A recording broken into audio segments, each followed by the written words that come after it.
l'Écriture nous exhorte encore et encore et encore à propos de l'importance de préparer la nouvelle génération. Nous sommes à une génération près de la perte de la foi.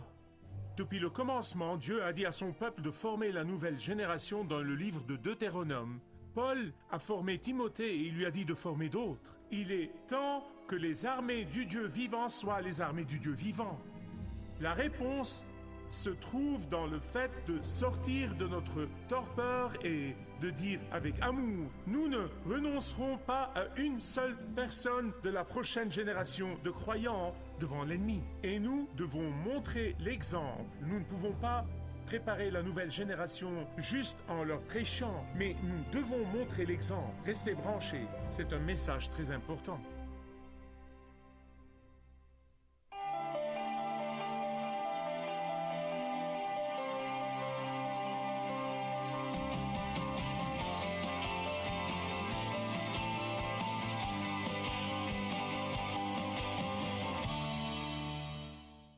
Je veux que vous leviez la main si vous avez entendu le nom de George McCloskey. Il n'a jamais été sur les nouvelles du soir, il n'y a jamais eu une biographie écrite à propos de lui.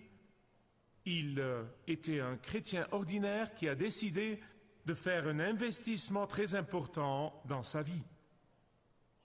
Il a pris la décision de commencer à prier pendant 1 heure chaque jour pour la nouvelle génération. Non seulement qu'ils connaissent le Seigneur, mais qu'ils servent le Seigneur d'une certaine manière, qu'ils soient utilisés par le Seigneur. Plusieurs années plus tard, il a eu 2 filles, et elles se sont mariées et ont épousé des gens dans le ministère à plein temps. Les 2 filles avaient 4 filles, toutes les 2 ensemble. Alors maintenant, Georges a eu 4 petites filles. À ce moment, il a pris une décision qu'il allait prendre de 11 heures de l'avant-midi jusqu'à midi, chaque jour indépendamment de ce qui se passe, et qu'il allait prier pour la 3e génération, la prochaine génération. Eh bien, chacune des 4 petites filles ont épousé des hommes dans le ministère à plein temps. Ensuite, il y a eu la 4e génération et Georges priait encore. Dans la 4e génération, entre autres, les 2 premiers qui sont nés étaient 2 cousins, 2 garçons, et ils sont devenus de bons amis comme cousins. En fait, ils sont allés à la même université ensemble et ils habitaient ensemble. Ils étaient colocataires à l'université. Et à la fin de leurs années d'université, l'un d'eux a décidé de suivre la tradition familiale et est allé au ministère à temps plein. L'autre s'est révolté contre cette tradition familiale. Il ne voulait pas aller au ministère. En fait, ils l'ont vu comme étant le mouton noir de la famille. Eh bien, il a décidé qu'il n'allait pas étudier la théologie, qu'il n'allait pas aller au ministère, qu'il allait étudier la psychologie. Et il l'a fait. Et puis, il a obtenu un doctorat en psychologie, a écrit un livre best-seller. Et aujourd'hui, le mouton noir de la famille est entendu sur des milliers de stations de radio à travers le monde. Et vous le connaissez sous le nom de Dr. James Dobson, qui a aidé d'innombrables familles dans leur marche avec le Seigneur. Pourquoi est-ce que je vous raconte cette histoire? Comme je commence à clôturer cette courte série de messages sur la déclaration, la prière et la formation de la prochaine génération. J'ai dit tout au long de la série de messages que nous n'avons absolument aucune autre option que de réclamer, préparer et prier pour la prochaine génération. Maintenant que vous ayez votre propre prochaine génération dans votre famille ou pas, ça ne se limite pas aux parents. Voici ce qui me préoccupe profondément. Nous sommes à une génération près de la perte de la foi. À une génération près. Et je n'exagère pas quand je vous dis que je regarde autour de moi, dans la culture, et je regarde l'Église en général aujourd'hui, je vois que nous commençons à ressembler à cette génération dans le livre des Juges, dont le livre des Juges parle, dans Juges chapitre 2, verset 10. Là, ils disent de cette génération, Juges 2, 10, et après que toute cette génération, de quoi il parle? Il parle de la génération de Josué qui a traversé le Jourdain surnaturellement, miraculeusement par la puissance de Yahvé. Et puis, il a pris le peuple de Dieu dans la promesse de Dieu et les a envoyés de tous côtés et ils ont hérité de la terre promise comme Dieu l'a promis à Abraham 400 ans plus tôt. Tout l'enseignement et toute la prédication de Josué, toute cette génération, la Bible dit qu'ils ont été réunis à leur père, ce qui signifie qu'ils sont morts. Voilà la façon de parler de la Bible. Ils sont morts. Une autre génération a grandi qui ne connaissait ni le Seigneur, ni ce qu'il avait fait pour Israël. Verset suivant, le verset 11. Ils ont servi les Baals. Maintenant, s'il vous plaît, laissez-moi vous implorer. Prenez le temps de regarder bien tout autour de nous. Nous n'allons plus à l'Écriture pour chercher des réponses à nos problèmes.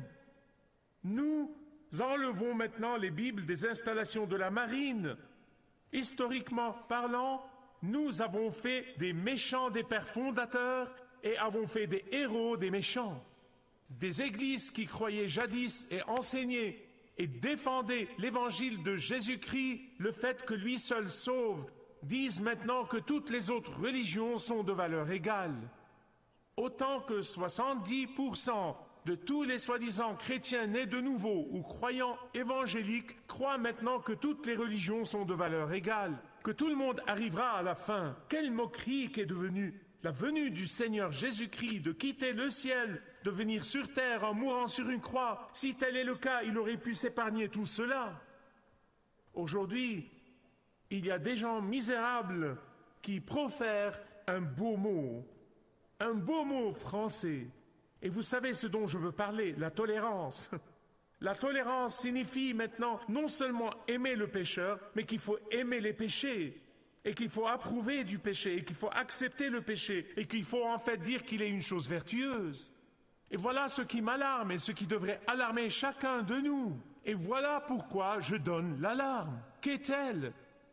Que nous ne disposons pas d'un choix, mais que nous devons prendre au sérieux notre intercession pour la nouvelle génération, que nous devons la prendre au sérieux, que nous ne devons pas abandonner la nouvelle génération. Mais cela doit commencer par notre repentir. Bien-aimés, quand le livre des Juges a dit qu'une nouvelle génération s'est levée et s'est mise à adorer les Baals, cela ne s'est pas produit dans le vide, cela n'est pas arrivé sans l'intervention, l'aide de la génération intervenante, qui est la génération entre la génération de Josué et la génération suivante. Il y avait une génération intermédiaire. Autrement dit, si vous voulez, la génération des baby boomers. La génération des baby boomers, ma génération, a beaucoup à se reprocher. Vous voyez, je ne pointe pas du doigt de ce côté, je le tourne de ce côté, car nous avons compromis nos convictions. Nous sommes ceux qui sont en train de voir ce que nous n'aurions jamais vu il y a 30 ans. Nous avons continué à vivre pour ce qui nous plaît seulement, car c'est nous qui avons continué de donner à la nouvelle génération des messages mixtes, car c'est nous qui avons continuer à agir spirituellement le dimanche, puis charnellement le reste de la semaine. Ce sont nous qui avons continué à dire à la prochaine génération, faites ce que je vous dis, pas ce que je fais. Ce sont nous qui avons continué à être sélectifs dans l'obéissance à la parole de Dieu. Nous sommes ceux qui continuent de céder au relativisme, car nous sommes ceux qui continuent à chercher notre propre divertissement et notre plaisir et notre propre volonté au lieu d'obéir au commandement de Dieu. S'il vous plaît, écoutez-moi bien sur ce point. Pendant le temps des juges,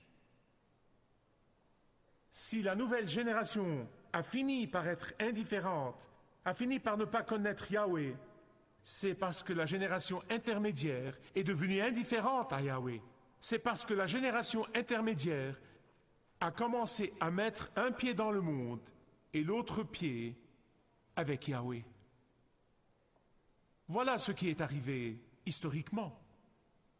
En fait, ma compréhension de l'histoire biblique est que cette génération intermédiaire, votre génération et la mienne, entre la génération de Josué et la prochaine génération, n'a jamais cessé d'être religieuse. Vous savez cela?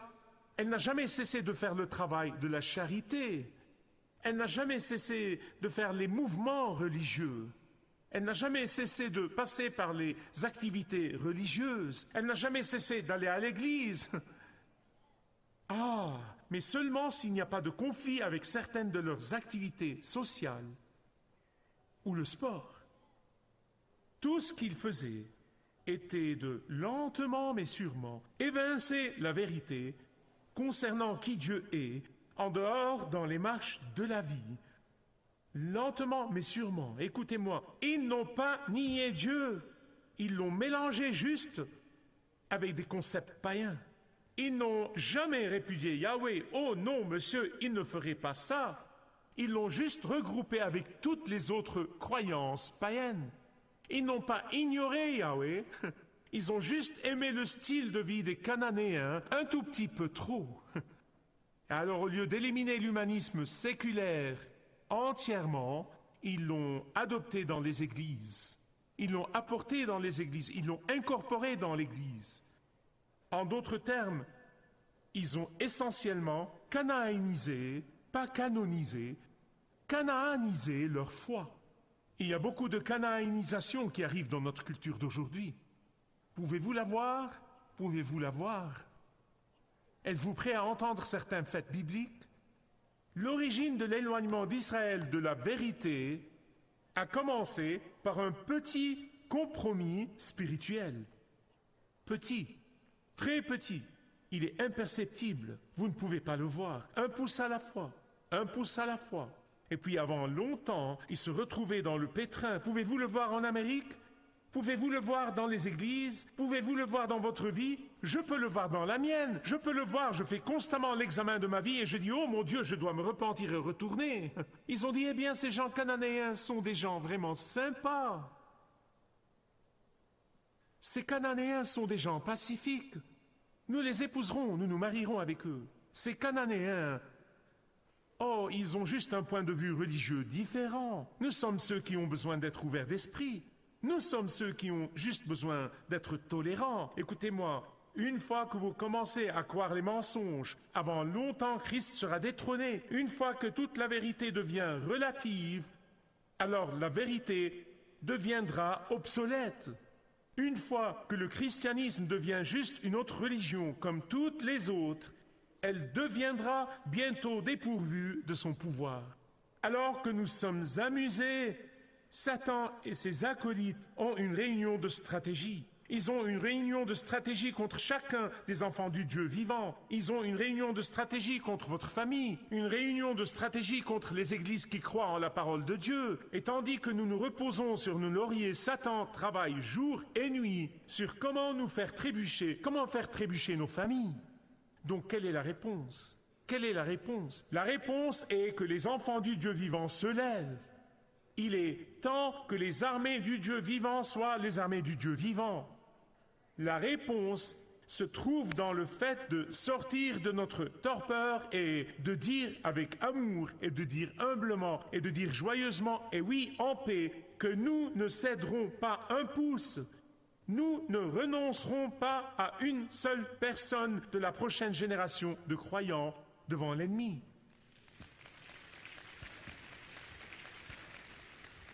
En fait, nous devons dire avec Moïse, lorsque Moïse a dit à Pharaon, pas une bête. Pouvez-vous le dire avec moi? Pas une bête. Permettez-moi de mettre cela en contexte. Ce sont des mots célèbres et ils se trouvent dans Exode, chapitre 10, verset 26. Dans la Bible, le Pharaon est l'image de Satan et le Pharaon d'Égypte, après chaque plaie, il négociait avec Moïse. Ne négociez jamais avec l'ennemi de votre âme. Au moment où vous commencez à négocier avec lui, vous avez déjà commencé à perdre. Ne négociez pas avec Satan. Dites qu'il y a ce qui est juste et ce qui ne l'est pas, pas de négociation. Mais Pharaon a toujours voulu négocier. Après chaque plaie, il disait, va et invoque ton Dieu, ôte ce fléau et puis je te donnerai ceci. Ou invoque ton Dieu pour arrêter ce fléau et je t'accorderai cela. De petits bouts et des morceaux, je vous donnerai un os ici et un os là. Et Moïse ne cessait de dire, pas du tout. Pas question, Léon. Je sais qu'il ne s'appelait pas Léon, il était Pharaon. D'abord, il dit à Moïse, vers la fin, quand il a vraiment eu marre avec les grenouilles, il a dit, écoute, Tu dis que ton Dieu t'a dit d'aller pour un voyage de 3 jours pour offrir un sacrifice. Prends tous les hommes, laisse les femmes et les enfants ici. Allez-y et adorez Dieu. Il a dit, pas question Léon, nous irons tous, nos femmes et nos enfants. Une autre plaie, il dit enfin, d'accord, laissez votre bétail ici. Il a dit, pas question, parce que nous allons offrir des sacrifices à notre Dieu de ce bétail. Écoutez, et c'est là qu'il en a finalement eu assez dans Exode 10, 26. Et il a dit, pas une bête ne restera ici. Ceci est ce que chacun de nous, quand nous déclarons la prochaine génération pour Christ, doit faire, doit dire. Satan, tu ne peux pas avoir l'un des nôtres. Satan, nous ne céderons rien du tout. Satan, nous ne compromettrons pas. Satan, nous ne donnerons pas un pouce. Satan, pas un des nôtres ne restera sous ton contrôle. Et vous priez et vous n'abandonnez pas jusqu'à ce que Dieu réponde à la prière. Et vous priez, et vous priez, et vous n'abandonnez jamais jusqu'à ce que Dieu réponde. Dans le dernier message, j'ai parlé de l'intercession par la foi. J'ai dit que vous ne devez pas abandonner l'intercession de la foi, que vous ne devez pas laisser tomber l'intercession par la foi, que vous ne devez pas renoncer à l'intercession par la foi, que vous ne devez pas vous habituer à avoir un prodigue. Frappez aux portes du ciel jusqu'à ce que Dieu vous entende et vous réponde, car vous priez selon la volonté de Dieu, car la promesse, dit Pierre, est pour vous et vos enfants au jour de la Pentecôte. Rappelez-vous ce que Jésus a dit à propos de cette veuve qui frappait à la porte du juge inique. Elle a frappé jusqu'à ce qu'il ait répondu. Et Dieu dit, à cause de votre importunité, voici un autre vieux mot français, à l'importunité, Dieu répondra. Laissez-moi vous dire quelque chose. Dans les premiers jours de ma marche chrétienne, je lisais à propos de George Muller. Il était la plus grande bénédiction et la plus grande peine en même temps. Parce que je n'ai jamais vraiment lu toutes ses biographies, j'ai juste lu à propos de lui, et de comment à chaque fois qu'il priait, Dieu répondait à sa prière. Tous ceux dont il a prié pour le salut, Dieu les a sauvés. Et j'ai dit, mon Dieu, quelque chose ne va pas chez moi, je ne reçois pas ce genre de réponse. Puis j'ai lu sa biographie, et j'ai réalisé qu'il a prié pour certaines choses, pour certaines personnes pendant 23 ans. Ça vous embouche un coin, non? Certains d'entre nous ne peuvent même pas prier pour 23 secondes ou 23 minutes. Pendant 23 ans, il s'est accroché sur Dieu, il a fait confiance à Dieu, il a prié pour ces gens, il a attendu, et ça m'a vraiment donné beaucoup d'encouragement. Je me suis rendu compte que même prier pendant 10 ans n'est pas assez longtemps. Parce que quand je sais que je prie selon la volonté de Dieu, je ne renonce pas. Laissez-moi vous poser cette question. Combien prendrons-nous au sérieux notre déclaration de la nouvelle génération pour Christ? Entre parenthèses, laissez-moi dire ceci. Si le diable était capable de tromper Adam et Ève, dont la Bible dit qu'ils étaient en communion avec Dieu, comme un ami serait en communion avec un ami, vous ne pensez pas qu'il va nous tromper? Il travaille sur cela. Écoutez-moi sur ce point. Le diable se bat pour l'âme de la nouvelle génération. Et nous ne pouvons pas être polis avec le diable. Il ne fera qu'une bouchée de vous, et de même pour eux. Ne donnez pas juste à la nouvelle génération de l'argent, une certaine éducation et une tape dans le dos. Enseignez-leur la guerre spirituelle. Équipez-les avec l'autorité de la parole de Dieu. Préparez-les pour la bataille qui nous attend. Parlez-leur du lion rugissant. Oh, mais n'oubliez jamais de leur parler du lion de Juda. Unissez-vous avec d'autres croyants, car Dieu est honoré quand il y a le repentir. Unissez-vous et criez au lion de Juda, pour qu'il soit le lion rugissant pour vous et pour la nouvelle génération. Soyez un modèle pour eux dans votre victoire face à l'ennemi de votre âme.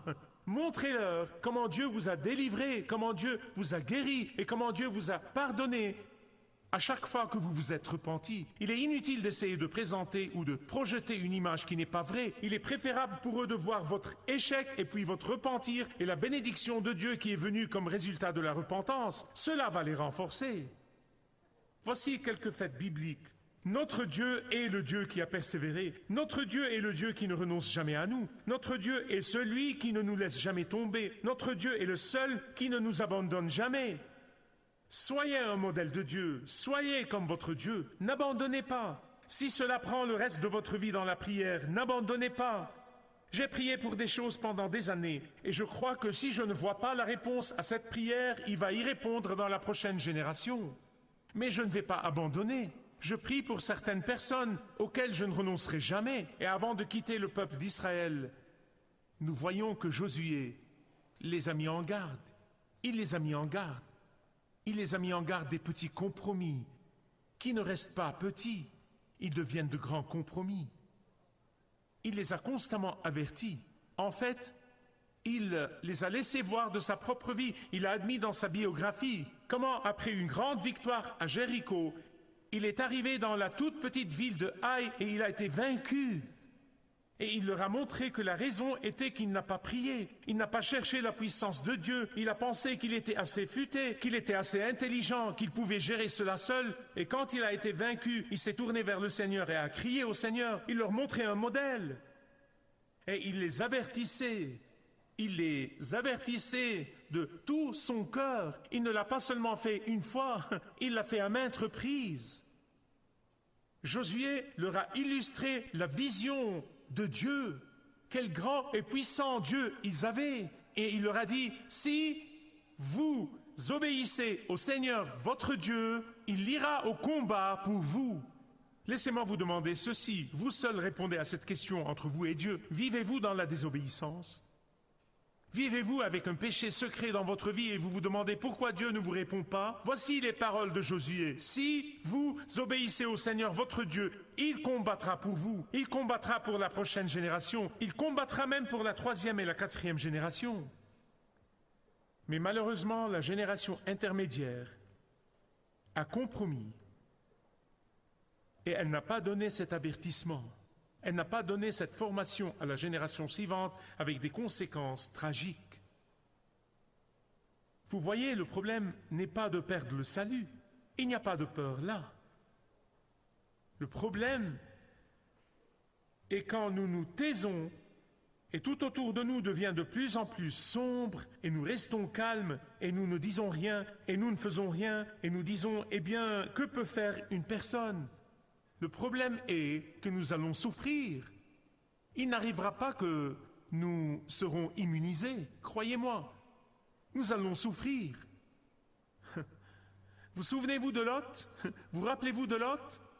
La Bible, voici un autre vieux mot français. La Bible dit qu'il était vexé. Qu'il était vexé de vivre à Sodome. Je serai vexé aussi. Je suis déjà vexé dans cette culture.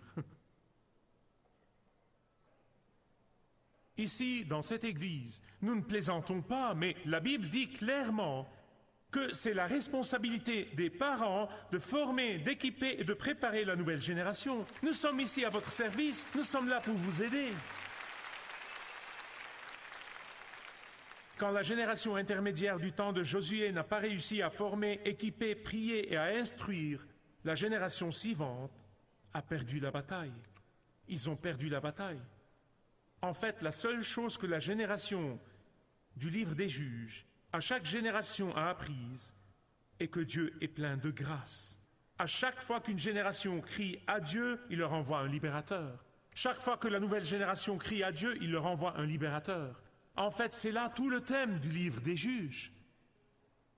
Dieu répondra toujours à la repentance. Malheureusement, quand une génération se repentit et Dieu envoie un libérateur, il s'arrête en quelque sorte là sur place. Il ne remonte pas.